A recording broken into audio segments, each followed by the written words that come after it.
I got to start, Guy, 1 o'clock? Roughly.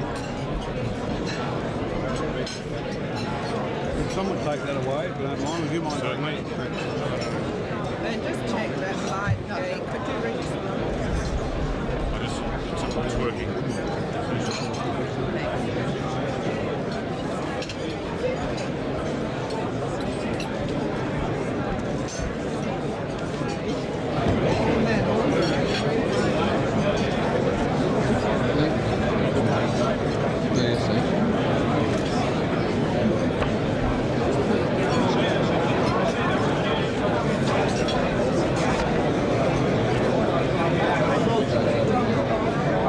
You're on now.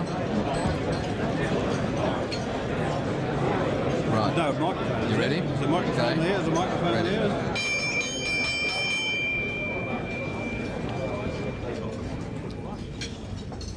Fellow members, ladies and gentlemen, our guest today is the Treasurer, who is addressing the club on what has become a traditional post-budget day appearance.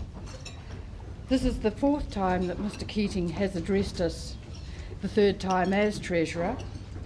I think we're now all familiar with his both eloquence and elegance in explaining matters economic, and even passion, as on the last occasion, which was the tax summit. That's right. I think he needs no further either encouragement or introduction.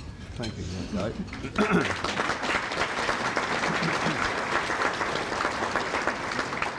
Well, thank you very much, Guy. I do enjoy coming back, I can assure you. Could I thank you very much for the opportunity to speak to the National Press Club, and also for those kind enough to attend on this, the occasion of the government's 3rd budget since coming to office. Before commenting on last night's budget, I want to make a few remarks about the 1984-85 outcome. Quite naturally, on budget night, the detail of the previous year's results are often overlooked, but we do have a story to tell. The fact is, the 1984-5 outcome was very much as we predicted. Economic growth rates forecast came in on target at 5% for non-farm growth and 4.6% for total GDP. Employment rose and unemployment fell, much as expected. As you know, we came within $1 million of our budget's bottom line of $6.745 billion, a highly unusual degree of precision compared with the record of previous governments. The year before, we also achieved, or in fact more than achieved, our economic growth forecasts. Of course, when the 83-4 budget forecasts were framed, they too were regarded by many as far too optimistic, as were those for 1984-5. In 1983-4, we also brought in our budget deficit at $600 million below its projected figure. The point I am making is obvious enough. The Hawke government has for the past 2 years fulfilled its economic projections. We have met our budget forecasts. Of course, each year there has been no shortage of willing critics, constructive or otherwise, and we've even seen the odd doomsayer raise his head. That's fair enough. People are entitled to comment. But I stress the point, we have an economic performance record second to none. Mr Chairman, with that in mind, I might comment this year that there has been some scepticism about the 85-6 economic growth forecasts. This is not all that surprising, notwithstanding the fact that we got it right last year and erred on the side of understatement in 1983-4. I say it's not surprising, not just because those who have expressed the scepticism are singing the same song as they sang last year and the year before, but because what we are holding out to Australians, a 3rd successive year of strong economic growth, is something not seen in this country for decades. We have the right policy mix and we confidently expect growth to continue. The starting point for any consideration of the likely economic outcome in 1985-86 has to be the latest statistics for actual economic developments. The June quarter national accounts, which provide the jumping off point for the budget forecast, were published last night. These show that growth is strengthening and broadening. Real non-farm product is estimated to have increased by 2.7% in the quarter. Critics have expressed concern about the size and variability of the statistical discrepancy over the past year or so. It contributes 0.7% to the strong June quarter product growth. But even if we leave this out and look at the expenditure-based figures, the increase in the quarter was 1.9%. The Americans would describe this as a seasonally adjusted annual rate of 8%. And as I say, the picture shown by the accounts is one of a broadening and strengthening recovery as the year progressed. It is not a picture of an economy about to fall in a heap. Let me now look at the major points of the 1985-86 forecasts. The forecasts for the major aggregates of private demand, consumption, business investment and stocks are all very much in line with continuation of 1984-85 trends. The one significant departure from established trends is housing, where we are expecting the very strong 84-5 performance to give way to a slight decline. We expect public sector demand to slow to about 2.5% growth. The forecast for growth by all these demand components are relatively modest. As statement number 2 makes clear, again this year, as it has done every year, the forecast should be regarded as the midpoints of plausible ranges. In other words, there is as much upside risk as there is downside risk. Some of the sceptics have focused on the forecast for net exports and the effect on it of the depreciation. We have assumed that exports will grow by about 4.5%. This is very much slower than the 15% recorded in 1984-5, reflecting the difficult and competitive market faced by our exporters in a world economy which is generally slowing. We have assumed very little depreciation impact. As to imports, we expect a 2% decline. This forecast owes a good deal to the depreciation. I ask the sceptics to consider the dramatic improvement that depreciation has produced in our competitive position.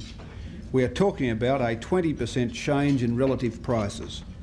As the graph on page 35 of paper number 1 shows, Australia's international competitiveness has returned to levels not seen since the very early 1970s.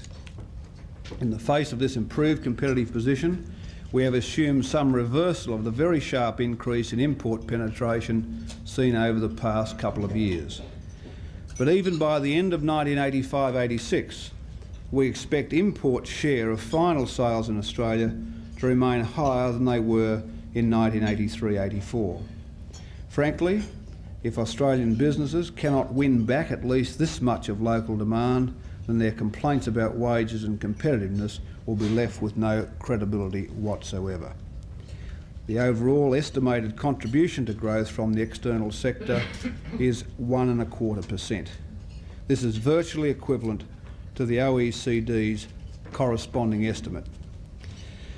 Again, I would argue that there are reasonable assumptions which fully meet the standards set for our forecasts. They are at the middle of the range of plausible outcomes. There is also another aspect of this question which I wish to address. There appears to me to be a theme among some commentators on the Australian economy, and I mean the economy as a whole, not just this budget, that we should in some way be frightened of attempting to maintain high growth rates. The suggestion, sometimes unwritten, sometimes stated explicitly, is that this is attempting too much. It is sometimes said that we should wind the economy down, deliberately slow our growth rate and adopt an extremely cautious, even suspicious attitude to growth. It comes from a relatively new school of economic thought in Australia, the mediocrity school. It is a school which developed this thinking during the tenure of the last government. That government, fearing a high rate of growth would spark an inflationary round, opted for the low growth route. Low growth was judged to be prudent, indeed desirable.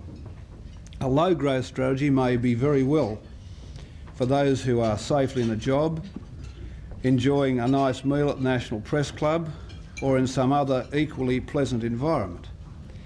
But this attitude serves the wider interests of the community very poorly indeed, especially the interests of those without jobs. I have said many times that it is only through economic growth that we can reduce Australia's unemployment tally, and I have said it for many years before this government came to office. Last night I remarked that it is going to take many more years of growth at the current high rates for Australia to restore full employment. It's only through growth that we can deal with unemployment, the greatest single cause of poverty. It's only through growth that we can generate the national wealth to provide increased benefits and assistance to those who are in real need and require help. Ultimately, it is only through growth that we can generate the increased living standards the whole community seeks. This view has to be repeated until it's deeply rooted in the public consciousness. Those who preach stationary state economics preach a cruel epistle. Invariably, it's preached from a comfortable pulpit. These people should be treated with the dry contempt their arid views deserve. I suppose, Madam Chairman, if you live long enough in politics, all things come to pass. But seeing the bankers and the basket weavers on a low-growth unity ticket is a real turn-up for the books. Madam Chairman, last night's budget has been framed against that growth philosophy. It builds consistently on our first two budgets. A clear theme runs through all these three documents. From the beginning, we have sought a strong private sector-led economic recovery. However, at each stage of the economic cycle, we have been willing to budget what we regard as the appropriate deficit for those circumstances. When we came to office, the Australian economy was in a ruin. Growth was negative for the first time in 30 years and unemployment had risen by 250,000 in the previous year. It was totally appropriate that a significant public sector deficit was required to kick-start the economy back into recovery. That is why we budgeted in 1983-84 for a substantial $8.5 billion deficit, equal to more than 4% of gross domestic product. Clearly, something as large as the $9.6 billion bequeathed to us by the coalition government would have been excessive. But in the face of Australia's deepest recession since the 1930s, a significant fiscal stimulus was still required. We recognised then that ultimately the private sector would have to be restored to a major role. Our second budget made a major move in that direction. Economic growth continued at a high rate of about 5%. But the contribution from the public sector to the economy was pared back, the size of the deficit was reduced to 3.3% of gross domestic product. This year we continue with that consistent strategy. Again, economic growth will continue at a high 5%, enabling us to reduce unemployment further. This financial year, the public sector will contribute less than a sixth of overall growth, compared with more than a third last year. The deficit is cut further and the public sector borrowing requirement is very substantially reduced. The discipline the Commonwealth has imposed upon itself also has important ramifications for our external accounts, directly and indirectly. Directly, public sector borrowings abroad are being moderated.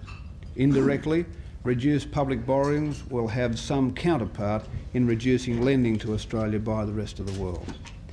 The outcome for taxes, outlays and the deficit fully meets our historic trilogy of fiscal commitments and our commitment to reduce the deficit in money terms, the first time in 17 years it has been met. Madam Chairman, I think it is worth spending a few moments outlining the significance of the government's achievement in restraining outlays growth. The overall increase in outlays in real terms is 1.3%. However, if we look at the breakdown of this figure into functional categories, it provides a clear indication of the extent of restraint on outlays. Public debt interest alone contributes 1 percentage point of the 1.3 total. Reflecting our commitment to expanding defence capability over a number of years, defence spending contributes a further 0.3 percentage points. Thus, these two functions alone account for the whole of the real increase in outlays.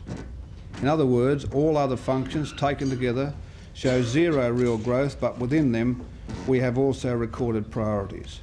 On the same basis, that is, excluding public debt interest and defence, the corresponding increases were 4.7% in 1984-5 and 5.6% in 1983-4. These movements reflect our basic fiscal strategy of cutting back on the role of the public sector as the private sector resumes its central role in the growth process. Outlays restraint is mirrored in Commonwealth staffing. The growth approved for 1985-86 is 1.25%, the same as the increase in real outlays, compared with 2% in 84-5 and 4.5% in 83-4. This budget also promises a continuation of a firm, non-inflationary monetary policy. Not the credit squeeze Mr Howard continually seems to wish upon us with his repeated claims that monetary policy is too loose, but a sensible policy that takes account of the deregulated environment we now face. At the same time as demonstrating fiscal restraint and essential disciplines and outlays, we've continued to fund Labor's priorities. We've introduced a new youth package. We've provided improved levels of support for low-income families and the unemployed. In particular, having provided $1,200 million over and above indexation in our first two budgets, and in this budget we have added the equivalent of $245 million in a full year to that achievement. This has resulted in significant increases in priority areas. Labor's additional assistance has been directed at those most in need, low-income families with children. Madam Chairman, this budget also includes the government's announcement of a policy of modifying wage indexation to take into account the effects of the depreciation of the Australian dollar. We will argue before the Conciliation and Arbitration Commission that wage rises be discounted for the effects of the change in the dollar's value. As I said last night, we will seek a small reduction in the size of wage rises to allow the economy to digest the adverse consequences of the depreciation, and so that Australia can reap the enormous opportunities it offers. I stress a reduction in real wages, real wage rises. Some reports manage to erroneously turn this into a wage cut. I also stress that within the framework of the Accord, we will explore with the ACTU means by which any temporary loss of real income can over time be fully restored without doing damage to the economy. Of course, the opposition appears to be upset that we do not express these statements in the form of abuse for the trade union movement.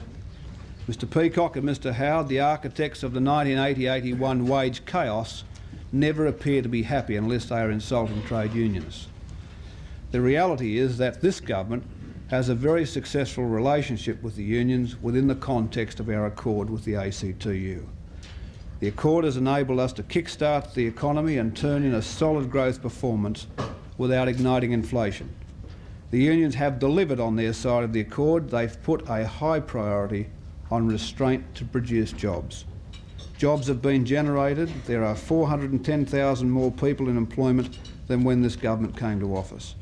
And the government delivered on the Labor movement's social priorities.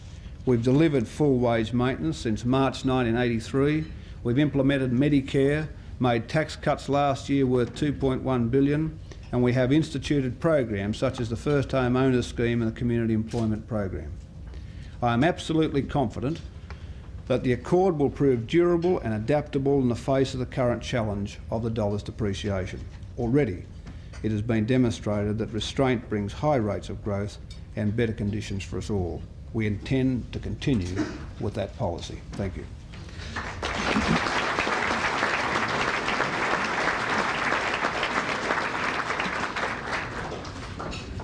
Before I call on media members to ask questions, I'll remind them to state their name and that of their organisation, and also to remember that we do have severe constraints on time.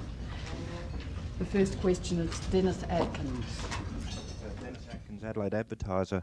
Mr Keating, yesterday the New Zealand government introduced a tax reform package that's not too far removed from your own option C.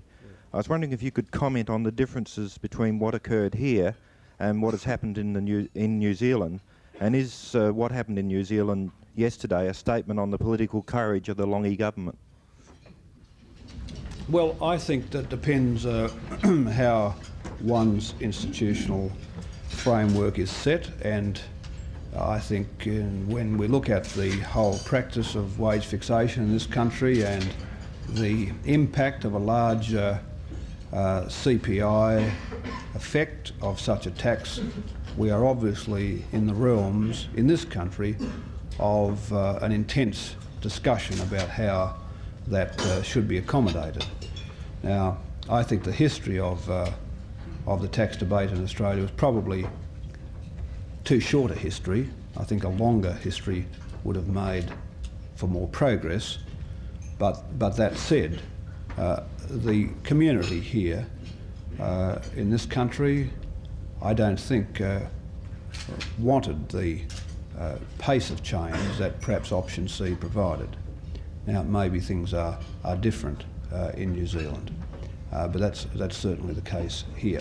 That's not to say that what the government will continue to do with tax reform won't be significant. It's true it won't be doing things now on the indirect side, other than rationalising the wholesale tax, which is desperately in need of such rationalisation.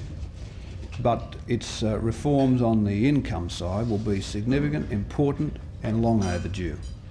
And if I'm sure the final package which emerges were to have emerged in the first instance, everybody would have referred to it as a major reform, but in the context of the ambition of Option C, it's been diminished. But that doesn't matter. The value is in the change. And I would have liked to have got Option C up, naturally. I still think that a movement to a consumption tax is the only way forward for Australia to reduce marginal tax beyond the current changes in the future. And the New Zealand experience will be important. And the fact is, let me make this other comment, the fact that the Treasury had to spend so much time conceptualising Option C means that no other government in the past had a conceptual proposal before it. And as such, this has been the only genuine attempt to make such a change. Nikki Sava. Nikki Sava, Melbourne Sun, Mr Keating. There seems to be some confusion about the impact the budget will have on interest rates. Can you make a projection now on what you think the likely level will be in the short and long term? Well, I wouldn't have thought you'd expect much of an answer to that question, Nikki, but the thing is, I'm not going to make a prediction about interest rates, but there has been a tightening in financial markets as a result of the depreciation, which have changed conditions this year, but obviously a low budget deficit will be a bull point in markets, and we'll just have to wait and see how the market treats the budget. The dramatically diminished bond selling program, down from $7.5 billion gross to $5 billion this coming year, and that I think, and also the outcome on wages and inflation. They're all important elements into the mix, all important elements in the minds of those people who tender for bonds in the government's bond tenders. Michelle Grattan. Michelle Grattan of The Age. Mr Keating, some uncertainty has emerged about whether the government is signalling that it will seek full or partial discounting in the two wage cases to come. Can you assure us that your budget speech reference was to full discounting? Well, I'm happy to assure you of that, Michelle. I don't know on what basis that full or partial element arose, and certainly I'm sure there was nothing in the budget speech to indicate that, or any subsequent comments by me. No, I'm happy to assure you of that. Greg Highwood. Greg Highwood, the Financial Review. Mr Keating, your budget is predicated on the successful continuation of the Accord. You also want discounting of wages, which the ACTU does not want. I'd like to get some idea from you how far you intend pushing the union's commitment to the Accord by pursuing discounting, and if it came to a crunch, what would you prefer, discounting or the Accord? Well, I don't think that there's any value for me speculating in those extravagant terms, because the Accord has proved adaptable and durable, and if we go back a couple of years to perhaps this lunch a couple of years ago, the same kinds of general questions were put, perhaps not around the same specific issue, but about the durability of the Accord. Now, the Accord has proved durable. It has given us unprecedented wage restraint. It has produced low inflation and high growth, and I'm confident that the challenge which the Accord faces in this particular exercise will be met. I think trade unionists and the trade unions in generally understand the huge improvement in the social wage which has come from this government's policies, from the government's policy mix, of which the Accord is an important attendant part. And so that being the case, while I also understand the union movement's traditional concern about anything other than full wage indexation, that has to be balanced off for their own greater good and the greater good of the economy. And Prime Minister and I and the government made that clear right really from the time when we've known the devaluation had set in as a permanent feature. So I look forward to my discussions with the ACTU with great confidence that the Accord will once again adapt to the challenges which this economy poses for it. Barry Cassidy. Barry Cassidy, ABC. I'd like to ask you about the horse racing industry. I think there's probably a strong argument that to support the fact that... Baz? Yes, on occasions. Not a good one. I'm sure there is a strong argument supporting the tax concessions for racing clubs, just as they are available to other sporting clubs, but why did the government find it necessary to remove the sales tax on imported thoroughbreds? Well, because I think there is an argument about if I can use the expression, the free flow of horses across the Tasman, and there was difficulties for the local industry paying sales taxes and place them particularly in improving their stock at a competitive disadvantage. Now we were going to try and look at ways we could separate that between racehorses and jumpers and others, but I thought distinguishing that would be too difficult for the Commissioner, so we've made it horses. Horses for courses. Ian Matthews. Ian Matthews, Canberra Times, Mr Treasurer. I'm not going to follow that question with any reference to the merry-go-round in Bereava Place. What I would like to ask you, though, is that in your speech you did mention that you were going to seek negotiations with the states on concessions in the payroll tax in respect of young people and their employment. Yep. The Commonwealth has an opportunity to set an example in such concessions in the ACT. Do you see any value in setting such an example? Oh well, that could be a very worthwhile suggestion, and may prompt the states into following our lead, and I'm quite happy to take that on board. I would see, yes, the answer is I would see some value in it. Ian Pemberton. Ian Pemberton, AAP. The trilogy has succeeded according to the budget statement. I was wondering if the government will now consider expanding the trilogy to a quartet with the introduction of a promise that the government would significantly reduce external debt as a proportion of GDP. Well, the government, the history of Australia's external indebtedness is one of growth over the last 5 years. This is not a phenomenon which this government has presided over. It's been one over time. And its large increment to that indebtedness came from the investment phase related to energy in Australia in the early 1980s. Now, normally, the product of those projects would themselves earn their way and reduce our external indebtedness. The fact that energy prices remain soft has meant that the prospects for returns to Australia from those investments have not borne fruit in the way proposed at the time, because we've seen enormous softening of the oil market and energy markets in particular.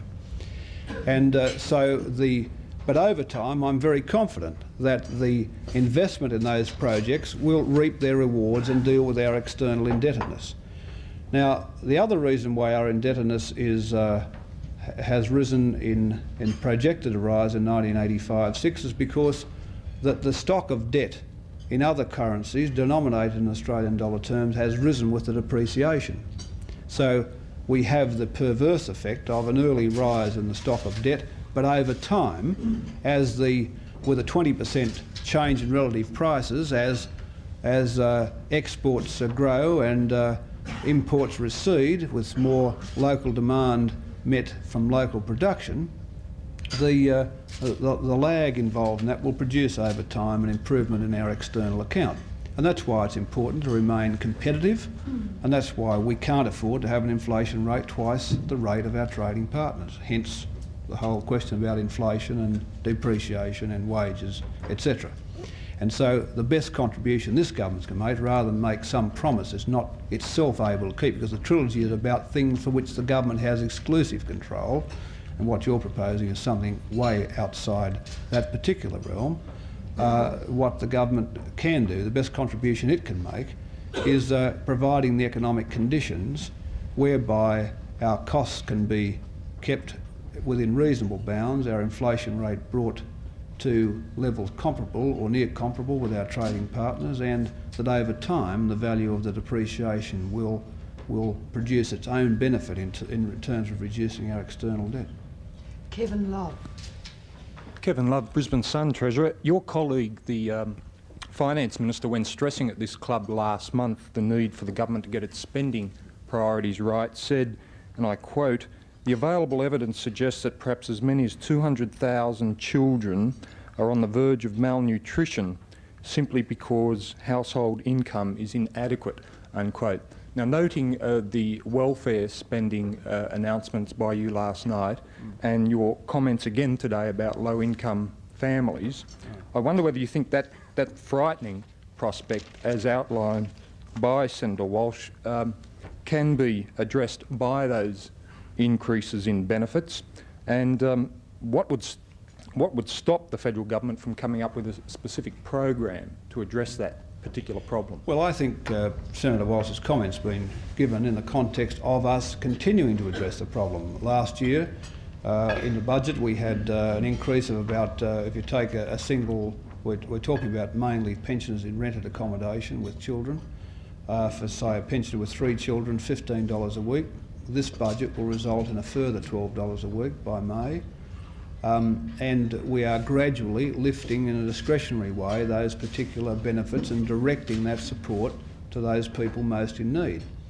And I think the aggregate record of our spending in the social security area of $1.2 billion in 2 budgets in excess of indexation, and the full year cost of this budget, another $0.25 billion, is a very significant, I would think, reordering of priorities by a government put under heavy pressure and stress in fiscal terms over the last couple of years. So we've made it clear that we think that scarce public dollars ought to be wisely spent and properly directed to those most in need in the whole social security area, and hence over the last couple of years we've tried to look at the whole concept of assessing where social security spending is, and hence such things as the assets tests and the over 70s and the other measures we've taken to try and put money where it's needed away from people who don't need it. Paul Kelly. Paul Kelly from News Limited. Mr Keating, you want discounting from full wage indexation, and you also want to maintain the accord, and I think one of the challenges for government is to find a bridge between these two objectives. You've got a tax reform package coming up, and I wonder if you see any possible role for tax reform in trying to bridge these two objectives. In particular, do you think the tax reform package could serve as some sort of incentive for the trade union movement to accept discounting? If you do, can you tell us whether you see this happening this financial year or next year? And secondly, whether in order to achieve this objective you might be able to change the tax cut. You were looking at cuts in the marginal rate at the top end. Would you be prepared to reassess there and bring those cuts down a bit? Well, let me just say this about any proposed proposal to deal with this problem in that way, that there is no way we could sustain a tax cut in this budget. Indeed, this budget's already bearing the burden of the full year cost of the 84.5 tax cuts, which had $1.3 billion in last year and $2.1 billion in a full year. That's being carried in this budget. And the tax reform exercise affects 1986-87, and the tax yield of the changes would, as I said, invariably be directed predominantly in the higher end of the income scale, leaving some reform of the tax system and some reform of marginal rates below 20,000. But if you look at what is the illustrative scale and say base A of the white paper, you can see how modest that is. Now, not that I'm saying by that that this reform is around base A, it's on the base A model, but for that illustrative revenue yield, you can see there that the margin rate changes are indeed modest, under 20,000. It's entirely a speculative question, Paul, and one that I'd have to give you an appropriate answer, need to look at the budget for 1986-7, and I have no, it's hard enough crystal ball gazing through 1985-6 without doing the same through 1986-7. We even have our critics for crystal ball gazing into 1985-6. So I couldn't do any further justice to the question. John Short. Mr Keating, John Short of The Australian. The Prime Minister earlier this month noted that the Commonwealth and the ACTU could put differing positions to the Arbitration Commission at the September National Wage case. Given that Mr Hawke himself has raised this prospect, thus taking it beyond the realm of hypothesis, would the government expect the ACTU to abide by the umpire's decision on discounting? And what response would the government adopt if some unions decided to reject the Arbitration Commission decision and sought wage increases in the marketplace? Well, John, again, I don't think given the fact that this is a problem in economic policy and it has to be addressed and addressed cooperatively within the accord, to suppose that there's going to be some breakdown of an arbitration commission decision and some breakout circumstances in wages afterwards, and then seeking from me a response to that is not reasonable. I just don't think that there's any value for me on the government's part speculating about what response we would have to that. I remain confident that in discussions which we will have with both employers and the ACTU, we can range over the issues, demonstrate the benefits of the government's proposal and seek to accommodate it within the accord. Now, we'll cross all of the appropriate bridges when we come to them, but I don't want to be anticipating a problem which we may not have. Next and last question, Mike Steckety. Mike Steckety, Sydney Morning Herald. What will you be telling the ACTU in your discussions about when the discounting element of the wage rise should be deferred until, given that economic conditions now are unusually favourable and that they still have a 9.1% catch-up on the books? And secondly, does your preference for a 4.9% budget deficit figure indicate perhaps that you're not serious about discounting, that you're serious but you don't expect to get it up before the Commission, or simply that 4.9% is a better figure for business than 5.2? Well, I mean, the implication of that question is that we are able to publish now a deficit figure higher based on discounting. Now, there is no Arbitration Commission decision. We have current wage principles in place, and those current wage principles are for full indexation, and on that basis the appropriate deficit is 4.919 billion. There's no sleight of hand about that. In fact, if the government had published a deficit based upon discounting when there is no such decision or agreement about discounting, then quite reasonably the media could say that the budget numbers were not right. But the budget numbers are right, but we've been totally explicit about the change in the deficit from discounting. So I think we've put everybody into the picture, including markets, the business community and the media, that on the current wage principles, the right deficit as constructed is 4.9 billion, but rising by 350 million with discounting.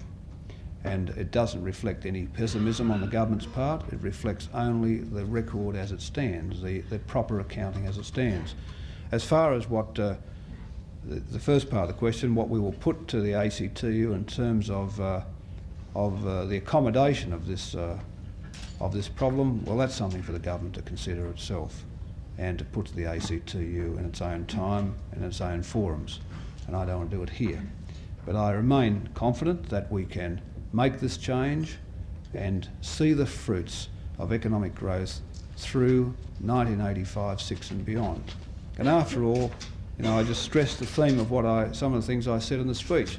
We need strong rates of growth to take people out of unemployment. And to say, look, we've had a couple of years, let's close the show down because inflation might get moving again. Or look, we can't have 4 or 5% growth rates. We've got to go back to 1.5 or 2 or less.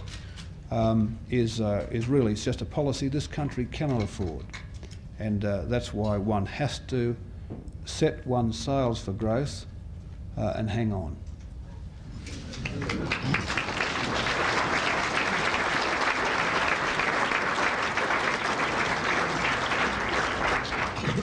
To conclude this National Press Club lunch, I'll call on Vice President Russell Barton to say a few words. Mr Keating, thanks very much for a very speedy dispatch of that broad range of questions. I think you've set a new world record for post-budget lunches. You mentioned in your speech that if you live long enough in politics, all things come to pass. We trust this applies to tax reform, and at this stage we'd like to think that the next time we will see you will not be a year from now, but perhaps in a month or so time to discuss tax reform and the package you will be then delivering. But until then, could you thank Mr Keating for his appearance here today?